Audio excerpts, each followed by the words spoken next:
Sir आपके अनुभव के लिहाज से एक सवाल बहुत ज़रूरी हो जाता है। स्पेशल इंटेंसिव रिवीजन को लेकर लगातार इसको लेकर चर्चा बनी हुई है और इलेक्शन कमीशन पर कई तरह के आरोप लग रहे हैं, उस पर आप क्या कहेंगे? देखिए, आरोप जो लग रहा है मुझे तो ये सुन के बहुत तकलीफ़ होती है, क्योंकि ये वही इंस्टीट्यूशन है जो हिंदुस्तान का सबसे क्रेडिबल और सबसे पॉपुलर इंस्टीट्यूशन एक ज़माने में था।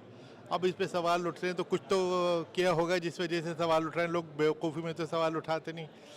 और एसआईआर के बारे में मैं कहूँगा बिल्कुल टोटली गैर ज़रूरी था। इसके पीछे क्या नीयत है मुझे मालूम नहीं, क्योंकि जो इलेक्टोरल रोल 30 साल में हम लोगों ने तैयार किए थे उसको ये 30 दिन में दोबारा बना लेंगे कि पुराने रोल को रद्दी की टोकरी में फेंक दिया और नए सिरे से कर रहे हैं। एक्चुअली उसको रिवीजन भी नहीं कह सकते। रिवीजन तो है कि एग्जिस्टिंग रोल को आप रिवाइज कर रहे हैं, पुराना रोल तो आपने फेंक दिया कूड़े में।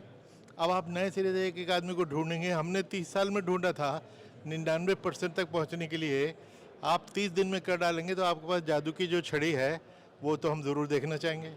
सर अब बीएलओ जो हैं उनके सुसाइड के मामले सामने आ रहे हैं, बहुत प्रेशर की बात कही जा रही है। मैंने खुद बहुत सारे बीएलओ को देखा है जो लगातार दिन रात काम कर रहे हैं। तो इसके पीछे आखिर क्या कारण है? इलेक्शन कमीशन जवाब भी नहीं दे रहा है। उनका कहना है कि नहीं नहीं ये नॉर्मल डेथ्स हैं, नेचुरल डेथ्स हैं। क्या आपको वाकई लग रहा है कि बीएलओ की जो जिम्मेदारी सौंपी गई है उसके लिए कहीं ना कहीं प्रिपरेशन पहले नहीं हुई थी? देखिए, 20 साल से बीएलओ का इंस्टीट्यूशन है। आज तक तो हमने कोई स्ट्रेस में डेथ या सुसाइड की तो भूल जाइए। एक सुसाइड और एक स्ट्रेस में डेथ के ऊपर सुप्रीम कोर्ट को हिल जाना चाहिए था। अब रोज़ रोज़ फिगर आ रही हैं। अब दे हैव बिकम स्टैटिस्टिक्स। उसको कोई कॉग्निजेंस नहीं ले रहा, उसकी कोई परवाह नहीं कर रहा। ऑब्वियसली 1200 वोटर होते हैं एक पोलिंग बूथ में।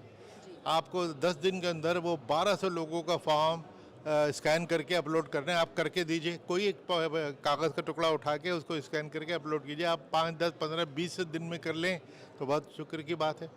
3-3 बजे रात तक बेचारे 4-4 बजे रात तक लगे रहते हैं और उसी वजह से वो सुसाइड करते हैं या उनको हार्ट अटैक हो रहा है। इसके ऊपर तो इसने तो पूरे नेशन के कॉन्शियस को झंझोड़ देना चाहिए था। लेकिन हैरानी की बात यह है कि हम सब सो रहे हैं।